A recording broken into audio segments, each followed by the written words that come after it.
Introduction to Disaster Risk Assessment for Earthquakes.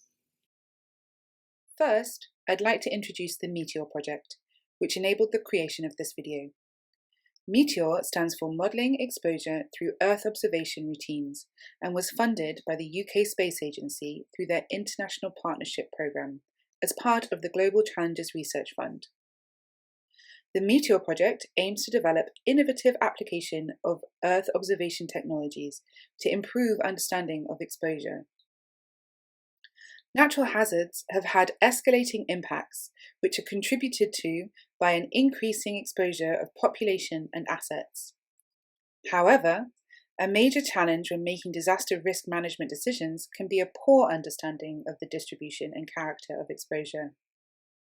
Robust quantitative methods are required to justify these decisions, and in this project, we are looking at the use of Earth observation technologies within that context. Within the Meteor project, there is also the aim to share knowledge. This video is produced as a part of a series of educational videos to enable the use of Meteor products and data.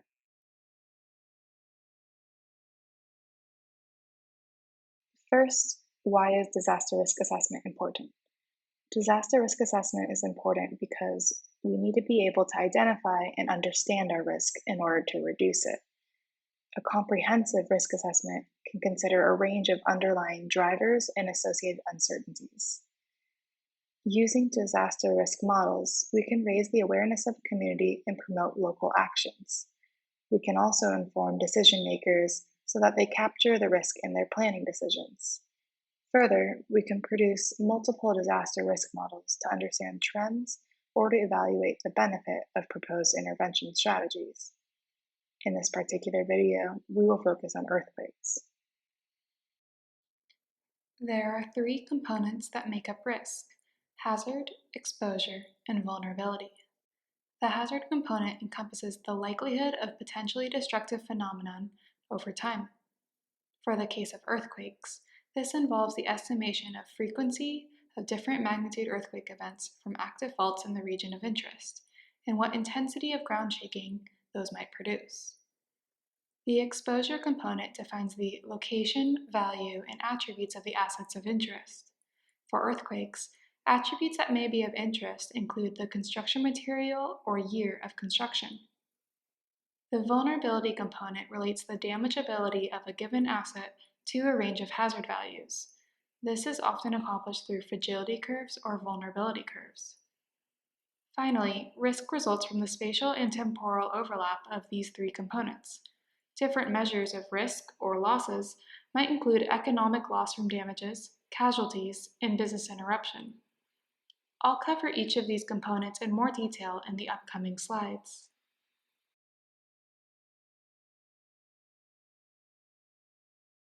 Within a hazard model, there are two main subcomponents. There's the seismic source characterization and the ground motion characterization.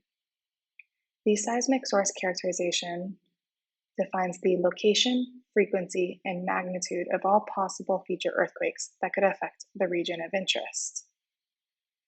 The ground motion characterization is used to estimate the anticipated ground shaking generated by these earthquakes.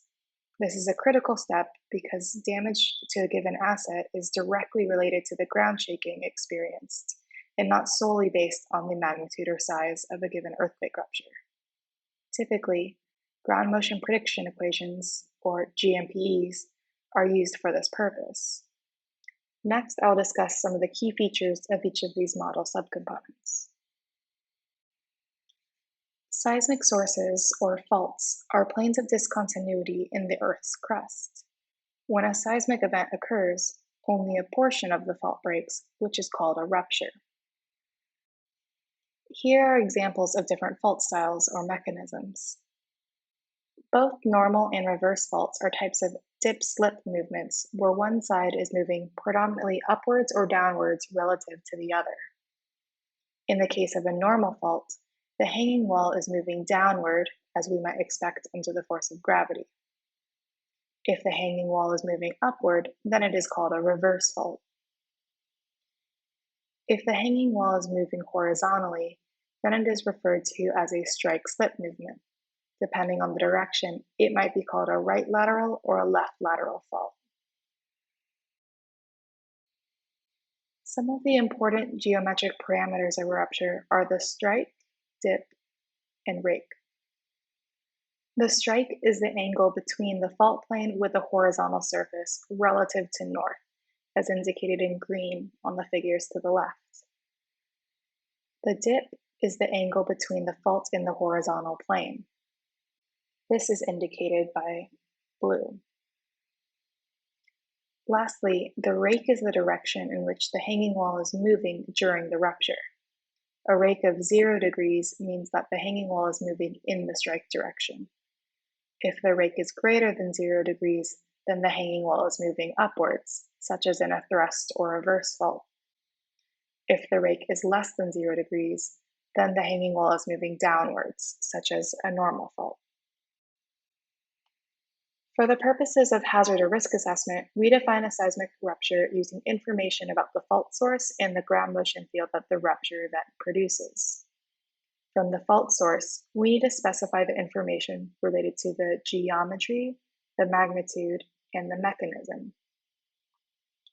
From the ground motion field, we want to know the intensity of ground shaking for a specific measure. For instance, we might be concerned with the peak ground acceleration, or PGA. These values are spatially distributed, such as for a radius from the earthquake epicenter. To estimate ground motion fields, we often use ground motion prediction equations, or GMPEs. Ground motion prediction equations take information about the source to site distance, and the site to estimate a distribution of ground shaking at the surface of the site given a rupture event. GMPEs are derived for specific ground motion intensity parameters. For example, the peak ground acceleration or the spectral acceleration at a period of interest. Common parameters required of GMPEs include the earthquake magnitude, the source to site distance, the faulting style or mechanism, the site location relative to the fault plane, and the local site conditions. It is important to note that there are several different distance metrics that are used with ground motion prediction equations. Common distance metrics include the joiner bore distance, RJB, and the rupture distance, RRUP. The joiner bore distance is the shortest distance between the surface projection of the rupture area and the site. The rupture distance is the distance between the hypocenter and the site. It is also important to note that the ground motion at a given site for any one set of source parameters is variable. Therefore, ground motion prediction equations usually provide a distribution of different intensity levels. In seismic hazard modeling, it is common to use a truncation level for the ground motion prediction equations. Often, a truncation level of 3 is used, which for most GMPEs considers 99.7% of the distribution.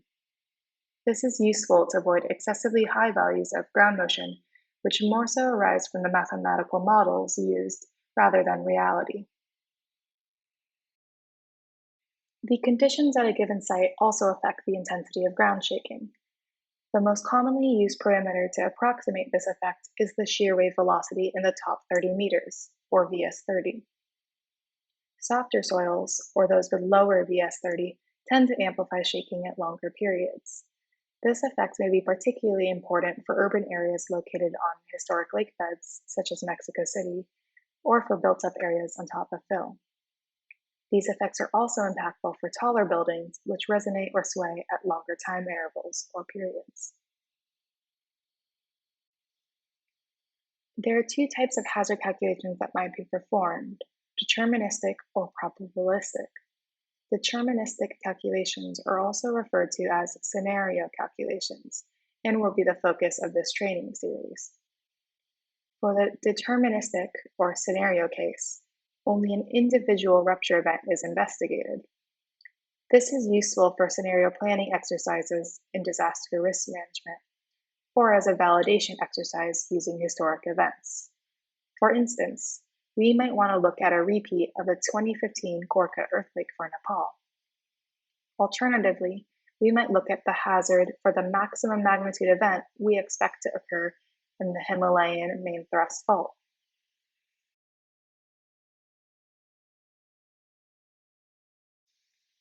The exposure model refers to the built environment and its contents and occupants, which are exposed to the seismic hazard. The elements exposed can be individual assets, such as residential buildings and their inhabitants, or schools and their students. However, the content and services they provide are also considered to be exposed to the hazard, as they may be damaged or interrupted due to a seismic event. Elements that do not have permanent occupation but have a significant heritage or cultural value for society may also be exposed. For example, religious temples or historical monuments.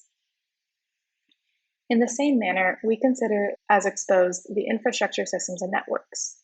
In this case, the exposure does not consist of one, but several exposed assets that share a connectivity relationship with each other. These include sewage systems and telecommunication networks.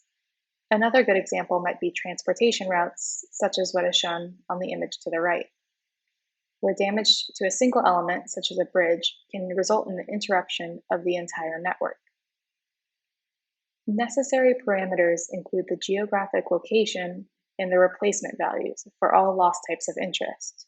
For example, if one wants to calculate the number of casualties, then an estimate of the number of occupants is required.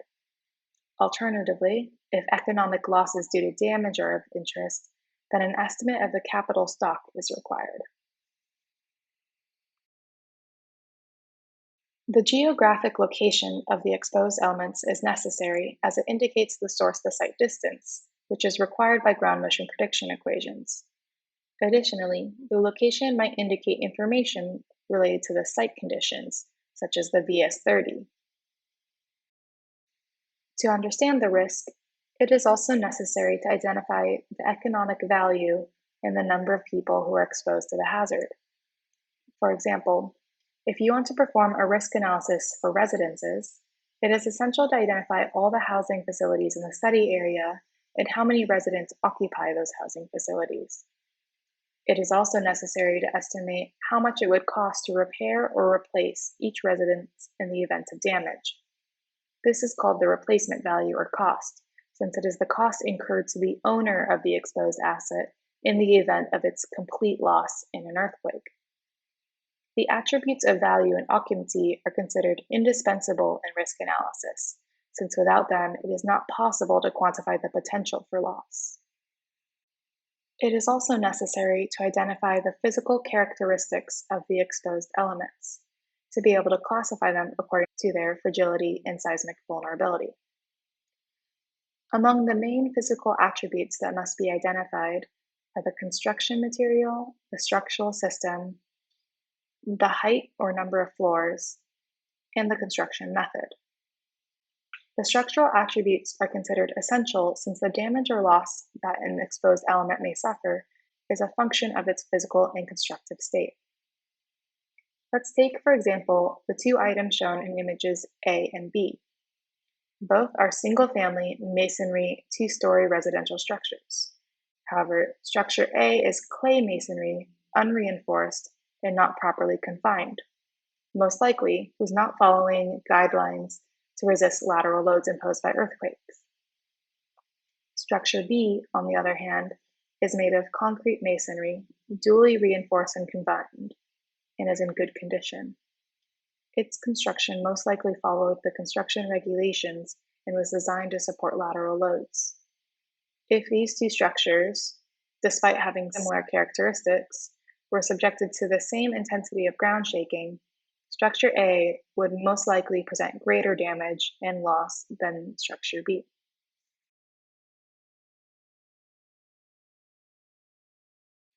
By fragility and seismic vulnerability, we mean the predisposition of the man-made environment, its contents and occupants to suffer damage and losses due to the ground shaking. If fragility is associated with damage as a result of a seismic event, while vulnerability is associated with the loss, either economic or human, that results from such damage. Let's start by taking a closer look at fragility. The concept of fragility is quite intuitive. We see that there is a correlation between the level of intensity of the ground movement and the level of damage suffered by an exposed element. We can see in the images that if there is no movement of the ground or lateral load, we should not expect to see damage in the structure.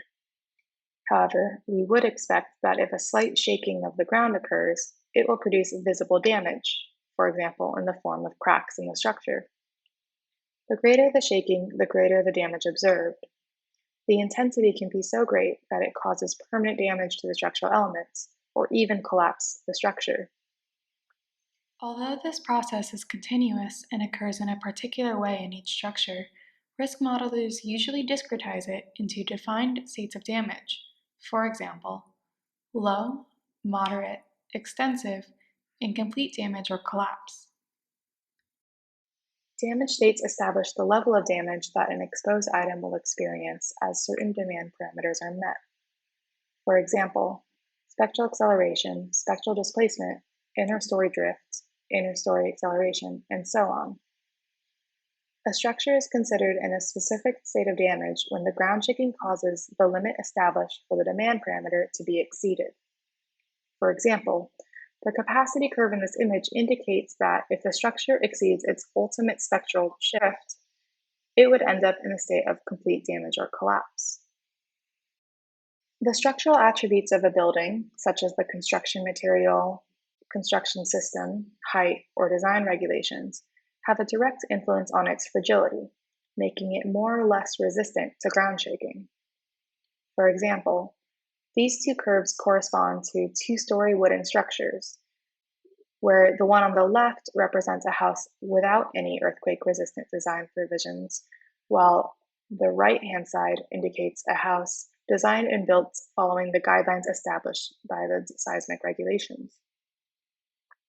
If we locate any intensity level on the x-axis of these models, for example, a spectral acceleration of 0.6 g, we can see that the structure without seismic regulations has a 60% probability of exceeding the light damage state.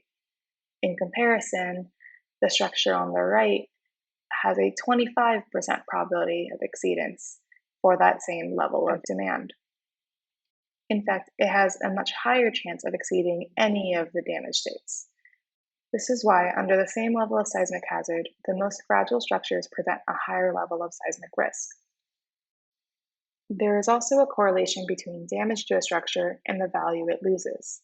To understand the level of economic or human loss that results from damage to structural, non-structural components or contents, we use consequence or damage to loss models.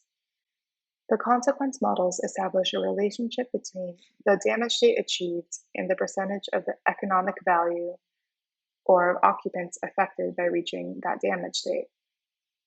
In this way, through the consequence model, the relationship described by a fragility model can become a vulnerability relationship.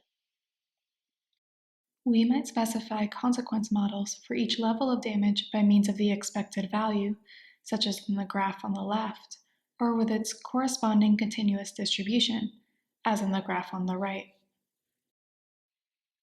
Consequence models, such as shown on the previous slide, can be combined with fragility models to produce vulnerability models.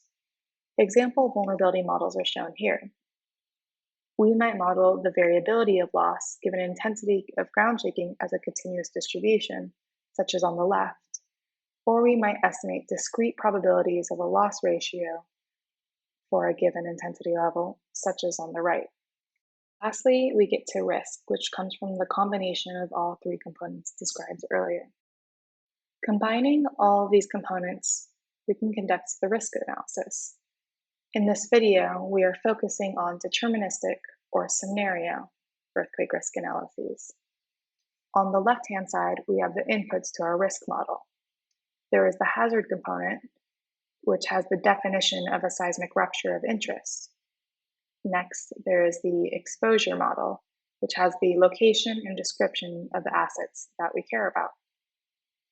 Finally, there is the vulnerability model, which entails either fragility or vulnerability curves, which relate the seismic intensity to a level of damage and loss. On the right-hand side, we have the outputs of our risk model. Typically, these include loss maps or loss statistics. I will show some examples of these in the next slides. Here's an example of a scenario loss map for residences in Nepal. In this map, we see the darker red values indicate higher values of absolute loss. In general, we see that these higher values of loss are in locations that have higher population densities, as there is an increased exposure there. We could also look at these results in terms of loss ratios, as shown here. In this case, we've taken the results from the previous slide and normalized them by the exposed value. This map highlights areas where there is a combination of higher hazard and higher vulnerability. This wraps up our introduction of disaster risk assessment for earthquakes. In the next video, we'll go through a hands-on demonstration of how to perform an earthquake risk assessment.